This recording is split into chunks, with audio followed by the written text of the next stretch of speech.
So good afternoon, everyone. Welcome back to the Lockdown Podcast / Videocast. Hope everyone is well.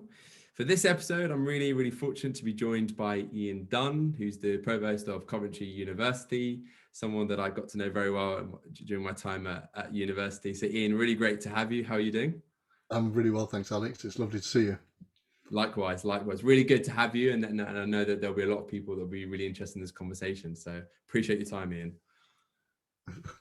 I hope people are interested. We'll see.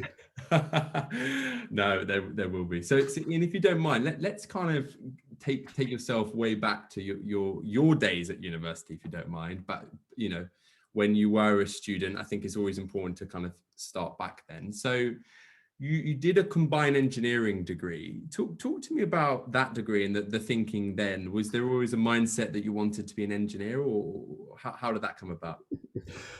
Right, here's the first piece of absolute honesty, and I'm doing it on video. My goodness. So I studied maths, physics, and French at A level, and when I got my not particularly great A level French result, my French tutor told me that I'd never speak French properly, and so I went out. I changed. I was going to study maths and stats. And I decided I didn't really want to do that. So I went out during the clearing. I cancelled my places and I went out and looked for something where I could do an applied subject, engineering being applied maths and physics, of course, but absolutely had to have a year of study abroad as part of it. And that was the defining feature. I wanted a year in France to improve my French. So I found this course at Coventry. I had I made contact, and it was the head of department at the time, who was the most amazing man, Professor Stan Harvey. Stan was truly inspirational, and so I'm sure you'll want to talk about inspirational people at some point. Stan invited me for an interview the next day, so I put on my suit, not something I do these days, but put on my suit, and I came down with my mum. And my little brother. They went off shopping, and I left for this interview. And I walked in nervous, and he said, "Ian, I've been reading your application. I see you play tennis. Do you fancy a game sometime?" And I sort of cocked my head to one side and said, "Does that mean I've got a place?" Of course you've got a place. Of course you've got a place. But you fancy a game of tennis sometime? And that was like, it was very strange. And I was delighted. I came to Coventry. And I studied engineering, which I didn't really necessarily understand what I was going to be studying as an engineer. But it had a year of study in France. I went to the University of Lyon and did an undergraduate technician type qualification alongside my undergraduate degree in Coventry. That was transformational. That was a sort of defining characteristic for me. And then when I finished that, I went off to do my postgraduate study and looked for, again, time to... So I went back to France and spent time in Marseille this time, in the engineering school in Marseille, and never actually had a chance to go back to my school and tell the French teacher that actually my French was now pretty fluent, and I just graduated with undergraduate and postgraduate qualifications in engineering in the French system. But I didn't need to, because I'd proved to myself the motivation. So my motivation was actually not really the most brilliant, but it was about doing something that was that felt right, and it was absolutely the right thing to do for me. It was great. So I got a first in engineering, but I also I improved my French to being properly fluent at one point. It's a little bit rusty these days. I don't blame you. No, that's fantastic. And then obviously when you finished Coventry, talk to me about the decision about doing a master's, because I know that this is a conversation that lots of students have with mentors or individuals in their network about the next steps. And obviously just interested to know about your own personal journey and why you felt that after finishing your engineering qualification, you opted to do a master's versus, say, taking your engineering qualification and going to apply for a job in the sector type thing. Yeah, and it's a very good question. And I guess it's a combination, if I look back on it, of naivety and of just doing the things I wanted to do rather than doing the things that perhaps I was expected to do. No one in my family has ever been to university before me. No one had an expectation of what you did with a degree. My dad certainly was pretty troubled when I said I was going to carry on studying. Why do you want to stay at school for longer? Was pretty much the question he asked me. So he would have loved me to go and practice as an engineer, but it's never felt right. I'm not a practical person. In hindsight, I think I might have thought I was at that point.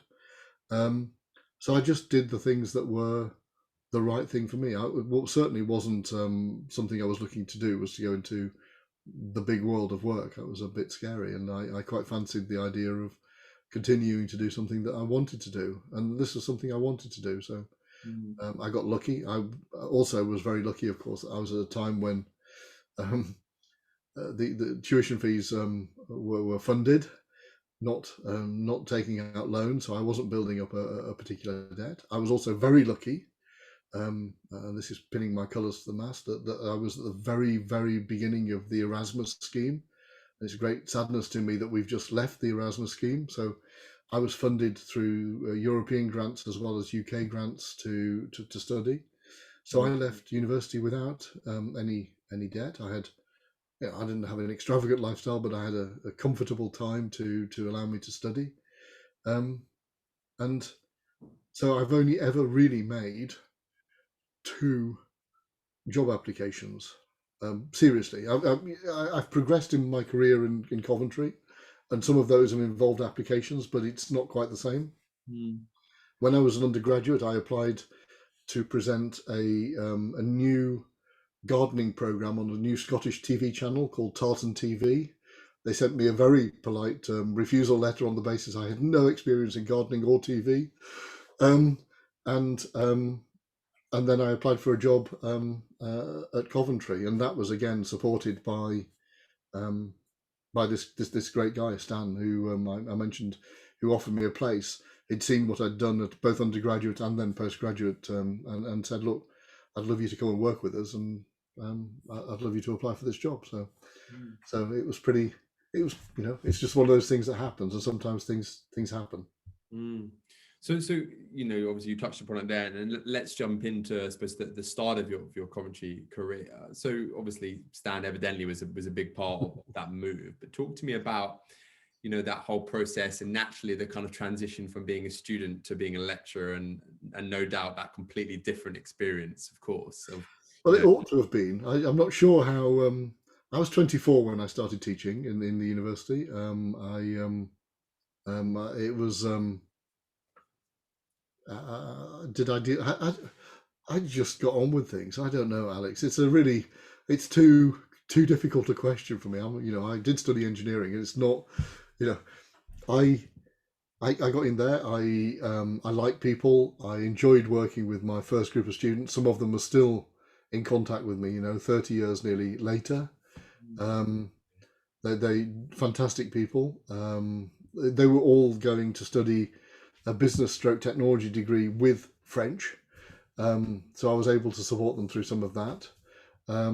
I tried my hardest to support them in the academic study and to make sure that they had a good tutorial support, and it was absolutely the best thing. It was just so much fun. And then I discovered that I quite like talking in front of people, and as long as you're on top of your subject, you know what you're talking about, and you are passionate about it, then that's a pretty good combination for teaching in a university setting, because I maintain very much that passion of subject is what gets it across to other people, and then being sensitive to people that clearly aren't getting your message, and finding other ways to put it across. So the transition, I think, if you were able, I hope this is not possible, to unearth photographs of that period, it clearly, through the way I dressed and through the way I behaved, wasn't necessarily a simple transition, but there are no photos to my knowledge. I don't have any of them, and Um, yeah, it was fantastic. It was so much fun those first few years. Mm. I'll do my best to try and find them and let, No let you chance. know if I'm No successful. chance. So no, fantastic. So Ian, obviously, you therefore lecturer, moved on to senior lecturer, principal lecturer. Obviously, for those watching, just a natural step up the leadership channel within a university setting. But I'm interested to know, back then, did you have any leadership ambition? Was that kind of at the back of your mind, or was this something that just came naturally, organically, as you progressed within the university? I honestly don't believe um, I don't believe I have natural ambition in that sort of sense. I've done stuff as it's come along. I enjoy, and that's really more difficult to say now than it perhaps was then, because clearly, I'm in a relatively senior position in a university. I never aspired to do those things. I just wanted to do the best thing I possibly could, and if opportunities came along, I did go for them. But it wasn't a sort of. I think one of the worst things is to be over ambitious. In the ambition becomes more important than doing a good job. Doing a good job's really got to come first, and sometimes you have to do a good job multiple times before that's spotted and before that's recognized. It's not just the case of I did a great job then, therefore I'm now suitable for that's not that doesn't fit comfortably in my sort of ethos and my spirit. That you doing it repeatedly, year in year out, is something which is really important.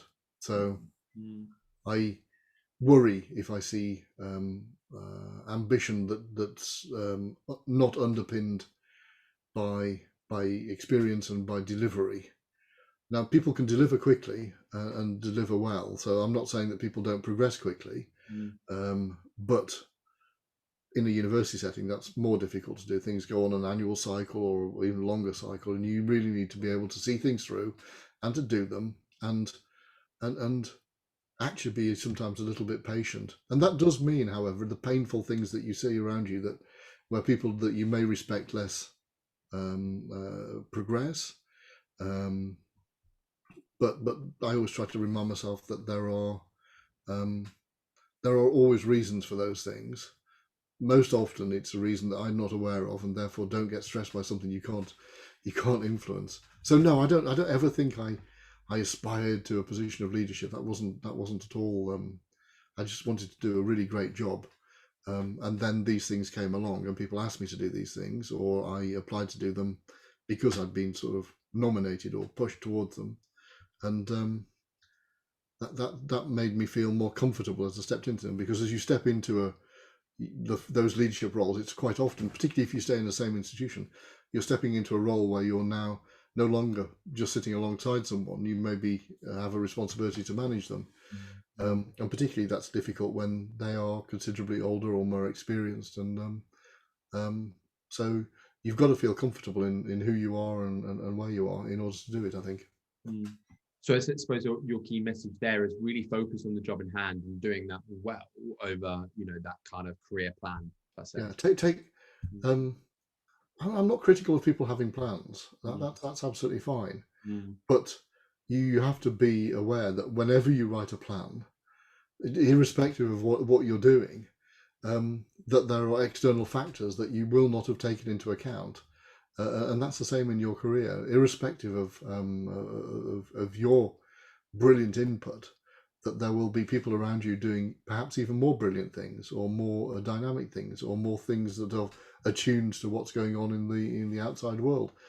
Those things have to, you got to be aware of them, and so don't worry about having work hard, do things well, learn. Don't be afraid to do them again. Learn again by doing them better, and do them again, and all of that, ultimately attracts attention.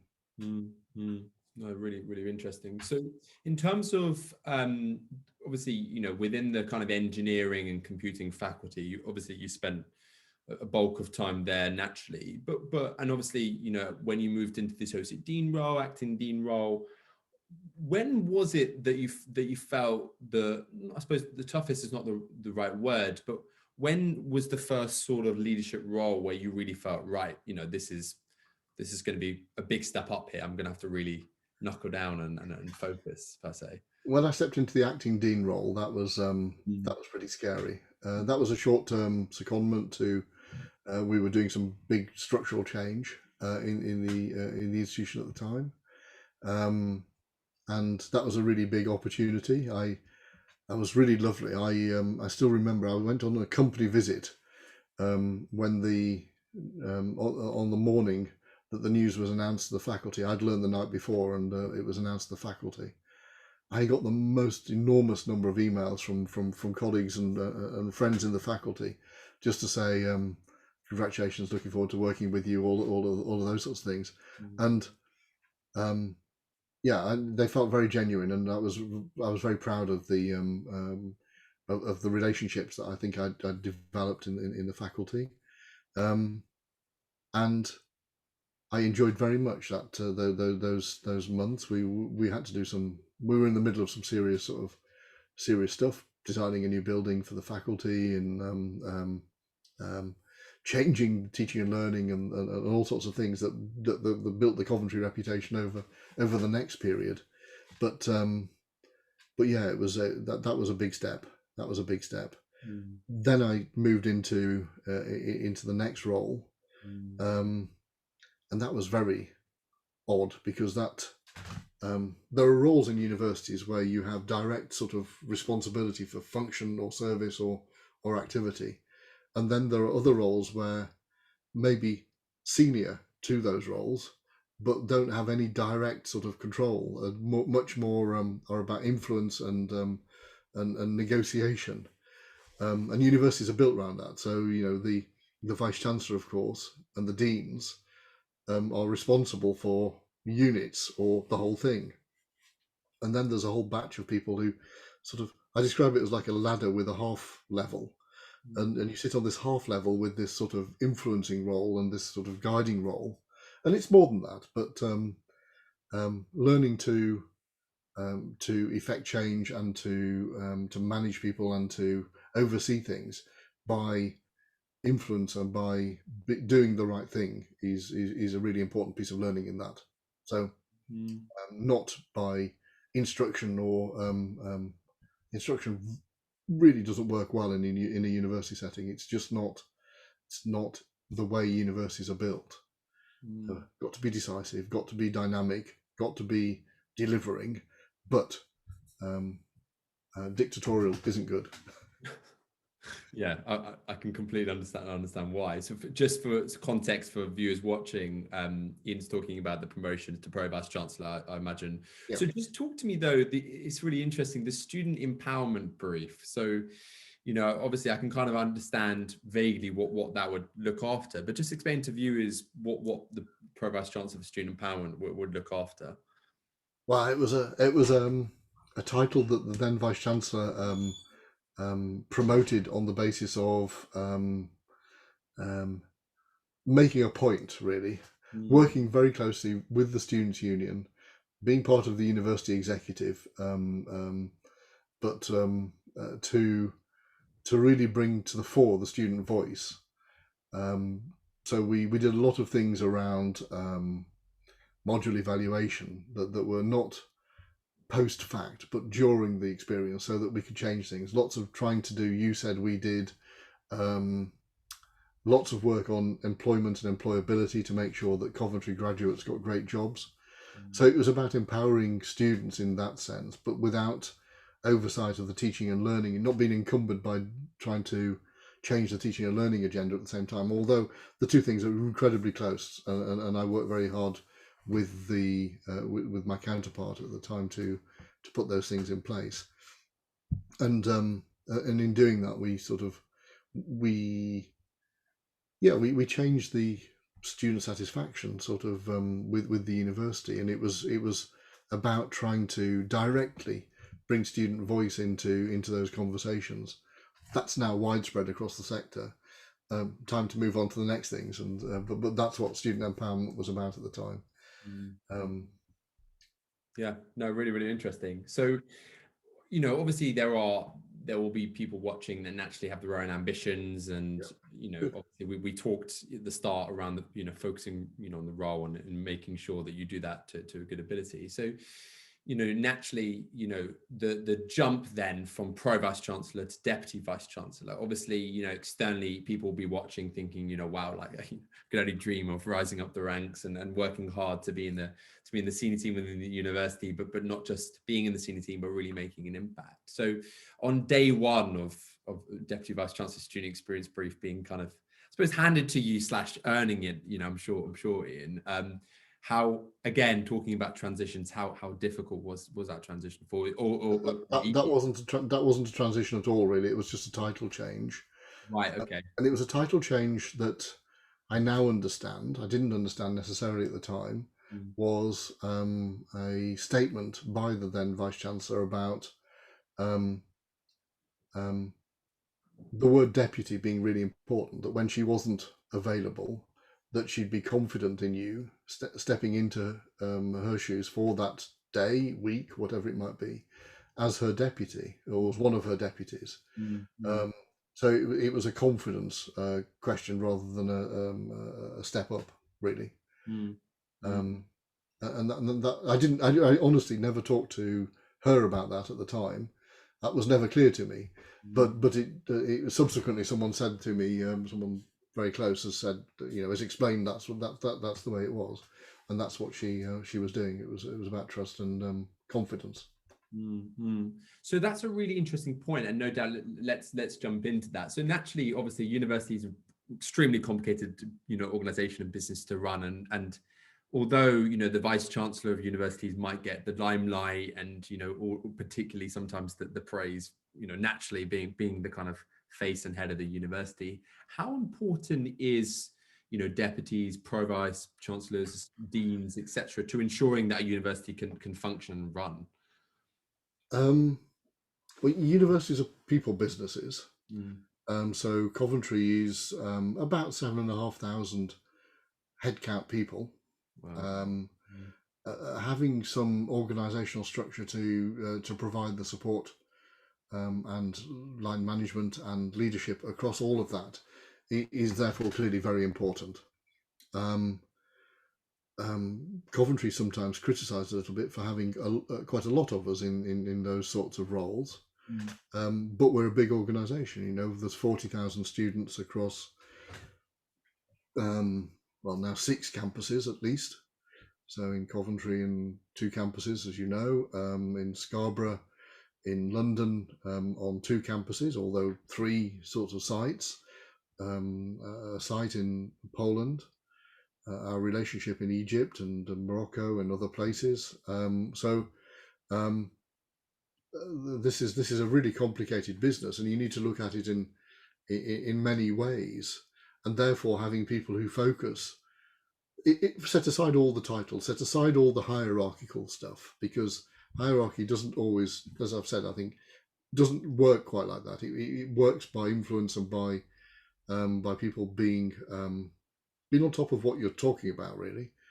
You need to be able to think about things in an organizational sense, but also in a theme sense. And I think there's even other dimensions that you need people looking across it in different ways, which is incredibly difficult for them because if you think about it purely as a hierarchical system, then they don't fit into that because it's very much a matrix, and you might have someone who's your line manager but isn't the person that sort of guides that theme, and so trying to figure out how a matrix really works is really complicated, but in this sort of situation is really essential to allow all of the things to happen that need to happen in a complex environment like a university.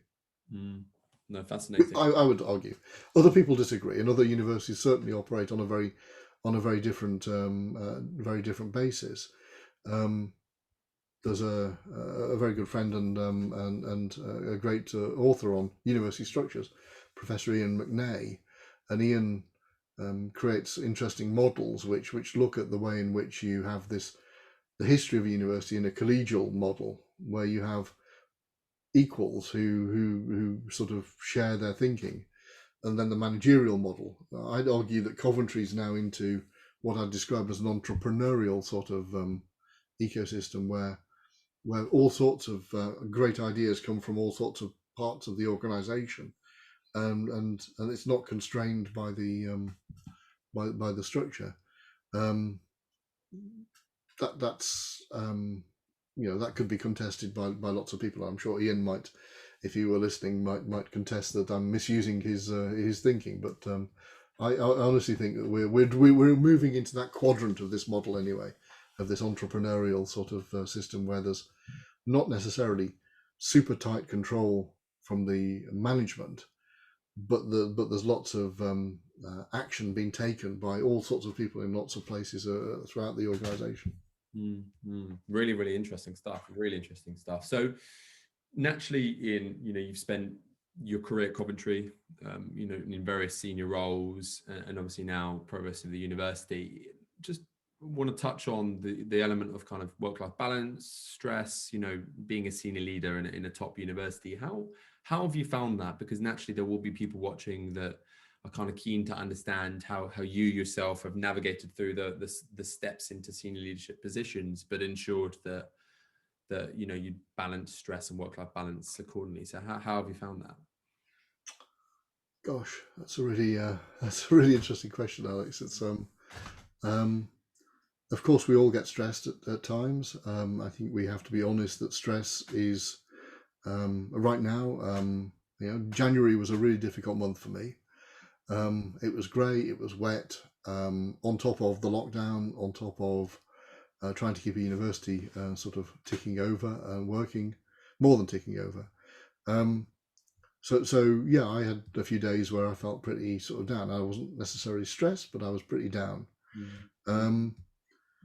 I guess we also have to recognise that whilst work may feel like the thing that's the biggest stress, sometimes we need to look around at other factors in our lives at the same time. So yes, that might be a big stress, but all of those things added onto it make it unsupportable, just too difficult to cope with. And we need to perhaps relieve one or two of those points of stress in order to cope with some things that we have to do. Guess I'm also really lucky. I can count on one hand the number of days in my 29 years working in the university where I haven't wanted to go to work. I mean, really, as few as that. And yes, I guess sometimes you become addicted a little bit to the new experience. I love putting myself into new situations, because whilst they may be stressful, they also are full of adrenaline and full of opportunity, and so being able to do that is a way of dealing with stress. In a way, it's like putting yourself into another stressful situation as a way of dealing with a stressful situation. That sounds a bit perverse, but it's not meant to be. It's I've just been very lucky, both in my personal life, to have people around me that are supportive, and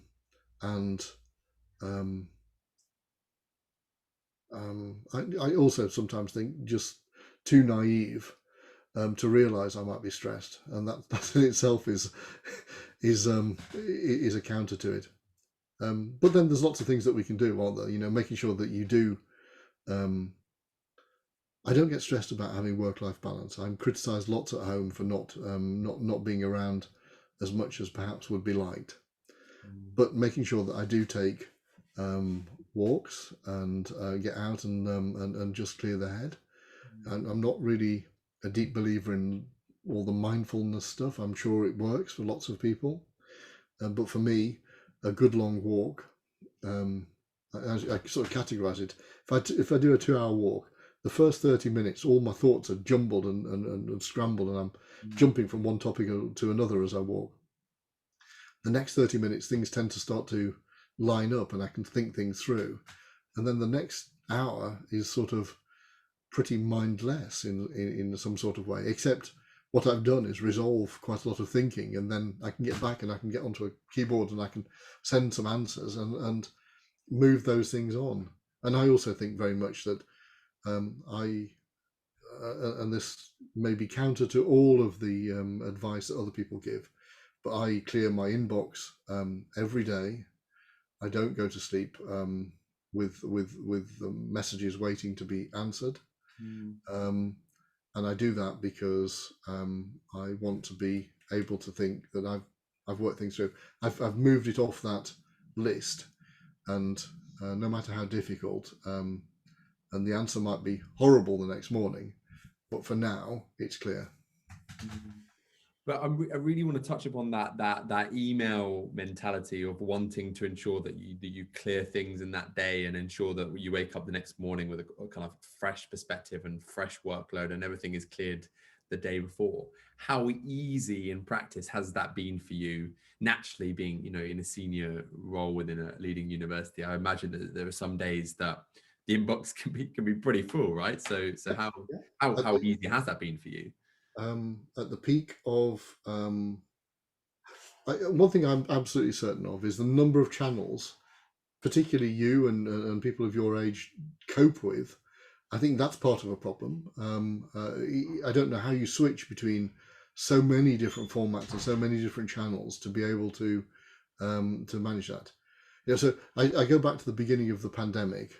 From running the university, we had to move incredibly quickly to move things online, to close down buildings, to try and interpret what was going on, and to move fully online in terms of meetings and so on. So we set up what some people might call a goal command, but a response group that of senior people to make decisions quickly through WhatsApp, through the email, of course, through Zoom. So we had that regularity of decision making point, which we maintain actually, by the way.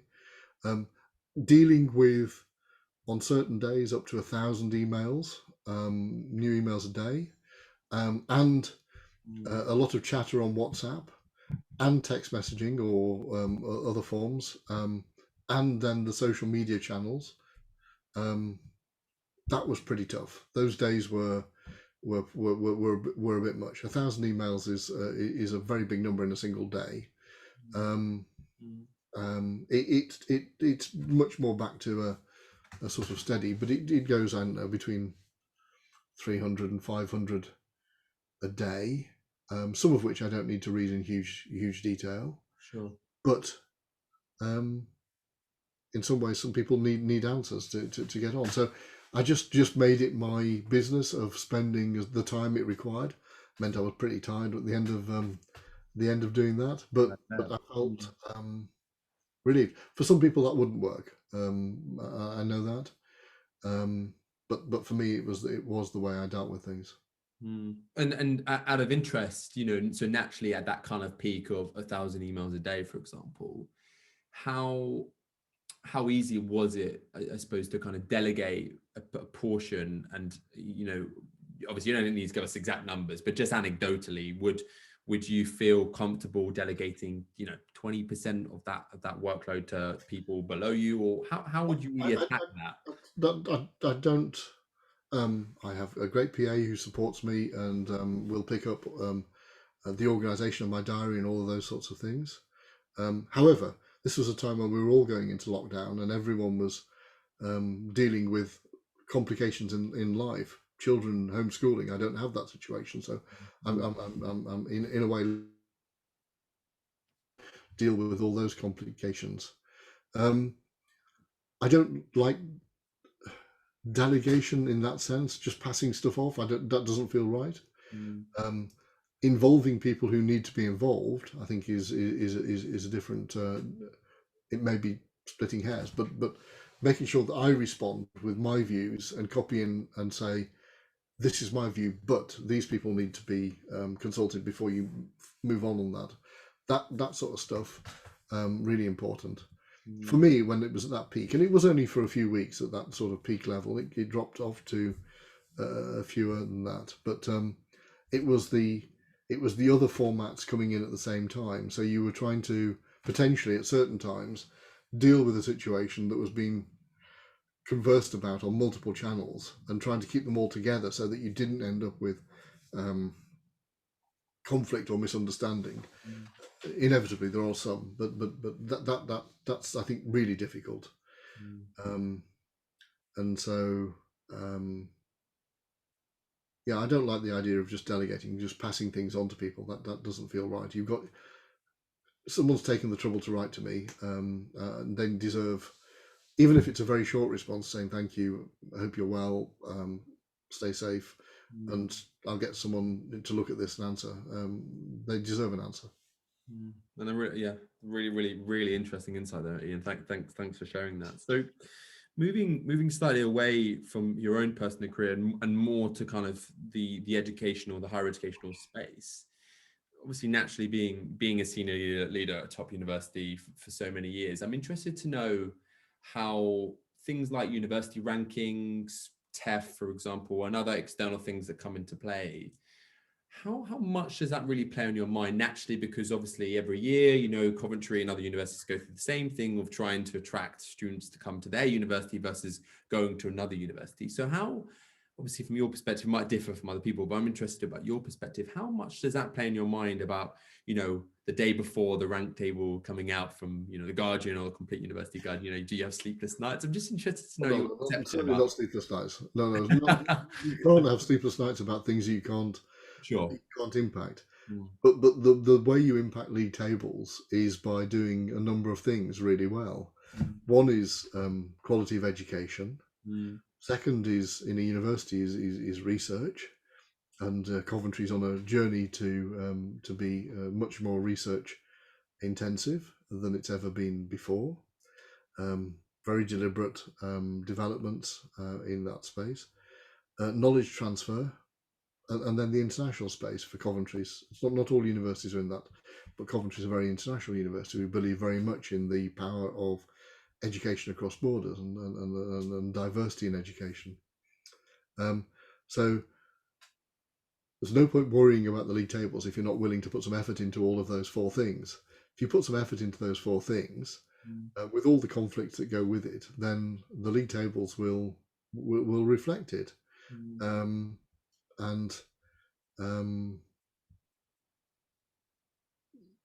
Yes, there are some factors that perhaps beyond control in the league tables. There are ways in which the league tables are constructed, which are entirely within the hands of the people that construct them. But they do them for good reason, to make comparison on a particular basis. I don't think all the league tables necessarily make clear the basis on which they're making that comparison. And that's what I mean by that is the relationship between those four aspects of the university they're not four separate things. They're four very interrelated things. So when a league table spends time thinking about how much money a university spent on students, is a really interesting question. Is that spend on students? Is it spend on facilities? Is it spend on research activity? But it's, you know, so I think some clarity about the way in which league tables present themselves is really important. But ultimately, league tables have been, I think, with all their flaws, really good for students because they've forced universities to focus on some key things: research quality, teaching quality, and knowledge transfer quality, and then this broader idea of student experience. So I may not like all of the answers, but the some of the things they forced us to do are absolutely for the better. No, really interesting stuff. But glad to know you don't have sleepless nights before they come out, because I can imagine it. Certainly not. No, certainly not. There are very few things that give me truly sleepless nights, but and it's normally when we've let down, when when me or someone has let down a student, and something's gone wrong, that worries me. But even that doesn't really very often lead to a sleepless night. Perhaps the sleepless minute or two. It's good to hear it, and I'm glad. Another, so I suppose another topic specifically about the higher educational sector, and this isn't necessarily a Coventry criticism, I suppose this is the higher educational question. There's been lots written in the last few years about diversity in the seniors kind of circles at universities, and obviously, in fairness to Coventry, who's always had quite a diverse range of senior individuals. And I am right in thinking that we used to have a female vice chancellor, or yeah, we did. So the question there is not so much Coventry, but your perspective on the sector. Is there a reason in your opinion, or anything that can be done to change that? Because naturally there is very few female vice chancellors, very few ethnic minorities at the senior table. So what do you think the higher education really needs to do to ensure that in the future it can be more of a diverse sector from a kind of senior perspective in your view? Well, first thing to say is, of course, you can absolutely include Coventry in that in that batch. I mean, it's a question that we work on a lot about diversity, about recruiting for diversity. There is undoubtedly a structural racism in the way in which people are appointed, that needs to be sorted out really quickly. There are an enormous number of talented people from all sorts of backgrounds, so we need to be much more diverse from a race perspective. We need to be much more diverse from a gender perspective in senior teams. We need to be much more diverse from a social class perspective. So there are lots of ways in which we need to effect diversity. There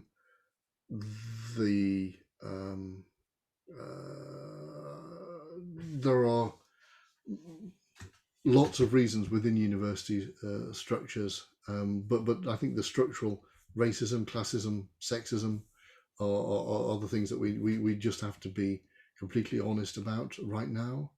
We have to, particularly on International Women's Day, we need to, we need to move things on.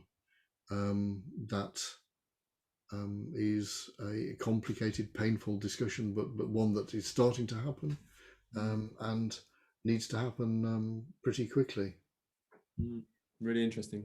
So Ian, you alluded earlier around how tough the year's been in terms of moving things online, shutting buildings, making sure things are COVID secure.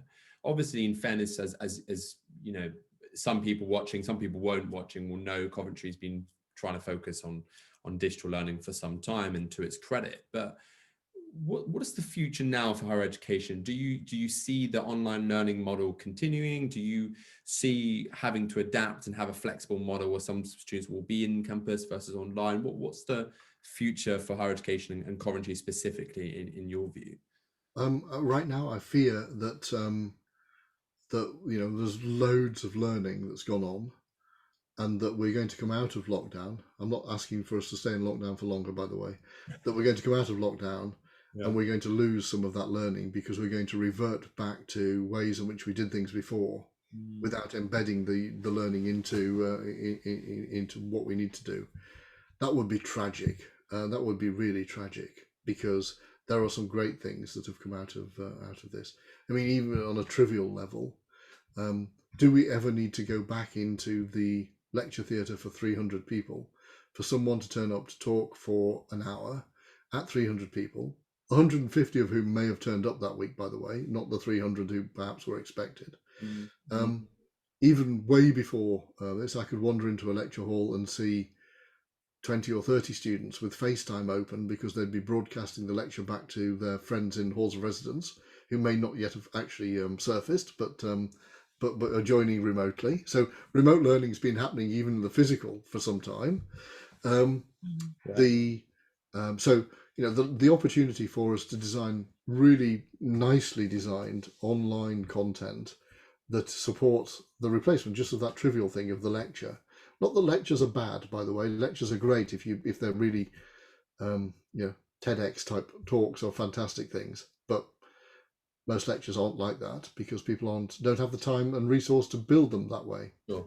You're doing 4 hours of lectures a week, then just the moving on of the week, it means that you haven't got time to do it in that sort of form.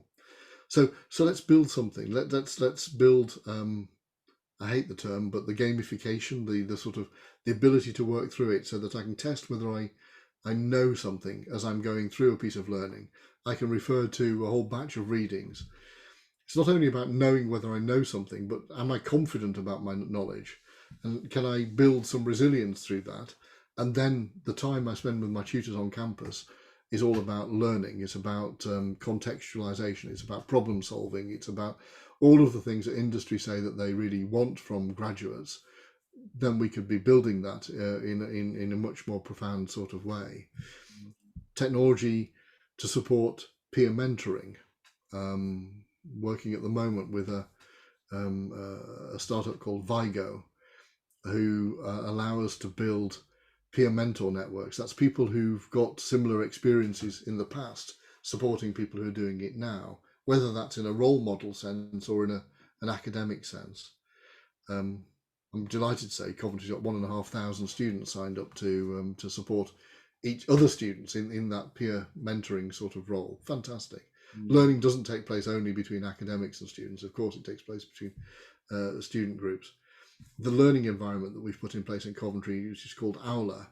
Aula is about replacing the old style virtual learning environment, which is very much driven by tutor to student contact, to say that actually we want to go out to the peer group and to bring all of the students in so we can have a conversation about learning, not just a taught provision. BibliU, another platform we work with, who are taking content, so through publishers, into the virtual space so that students can access it wherever they are, but not just that sort of content, all forms of content. The opportunity for students to annotate a page on a book, and then to share those annotations with their classmates so that they can all start to peer support on through that content. But also ultimately things like, and this might sound a little bit big brothery, and it's not meant to be, students should opt in or opt out of these things, but I should be able to know that a student spent a certain amount of time on a page in a particular book but hasn't progressed on beyond that. I then need to be able to mobilize tutorial support to say to that person, what's blocking you in your learning at that point? What do I need to help you move on, so that everyone can achieve to their full potential? And the opportunity for data to help us transform the learning journey fundamentally, to personalize, even in this mass higher education system, to personalize learning for the individual. The opportunities are vast, and those sorts of things that we've got now to grasp and effect that change. Otherwise we'll fade back and it'll be another 10 years, and that's not satisfactory because our learners have moved on an enormous amount. I have a very good friend, Paul LeBlanc, who's president at Southern New Hampshire University in the US. I was talking to Paul just the other day. His university is about 4,000 students on campus in Manchester, New Hampshire, and 160,000 online. Online learners are seen as mature learners or people who can't come to campus. Over this last period, 30,000 18-year-olds have signed up for that online experience. So online is now a mode of choice for some people. And we talk about digital poverty, but there are other types of educational poverty too. There's digital poverty, there's space poverty about where we can access learning, and there's a time poverty as well. And if I think about London, for example, irrespective of where you're studying in London, you're almost always going to be travelling considerable distance across that place to get to your place of study. So there's lots of big questions to solve, and technology can absolutely, if properly designed, using one of these things can really bring into the pocket enormous amounts of content, of access to learning, of support through other people, and now's the moment for us to grasp that gain. Really deep insight there. No, I really appreciate that, Ian, and it will be fascinating to see what happens. So Ian, you know, as we kind of come to the end of our conversation, you know, obviously I have to ask. Obviously, you've been a Deputy Vice Chancellor for many years, provost. Is there any more, you know, left in the tank, so to speak? You know, is Vice Chancellor your ambition? You know, potentially That's not my ambition. It's you know, I will you know, be honest. If that opportunity comes along at some point in the right place, and yes, I've been invited lots of times to apply for those things, and I've turned down lots of application because it's got to be the right place at the right time. I'm considerably younger than I look, so is there more in the tank? There has to be, because I certainly don't get my pension for a while yet, and so I don't want to, because I love doing what I'm doing. If that does, so if it doesn't happen, will I feel unfulfilled? Not at all.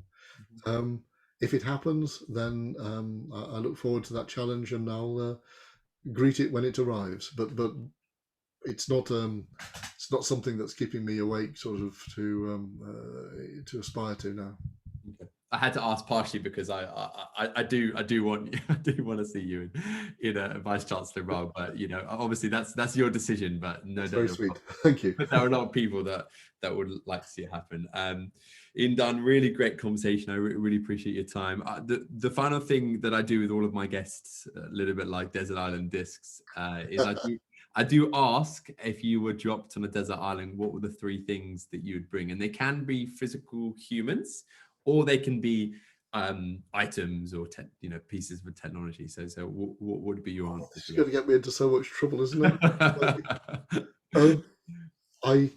I don't think I'd cope very well without my phone, so I need a phone and signal, please.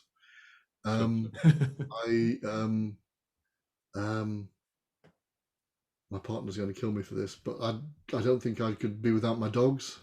So I'd like the dogs to be to be dropped with me, and then something sort of really a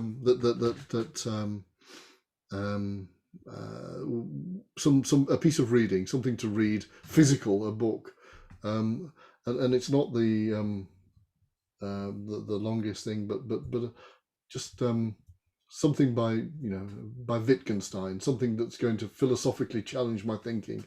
And I've tried to read many times and have never really got to grips with them. So some time to sort that out. Okay. So the book, the dogs, and the phone. Great. Ian Dunn, thank you very, very much. Thank you. Thanks, Alex.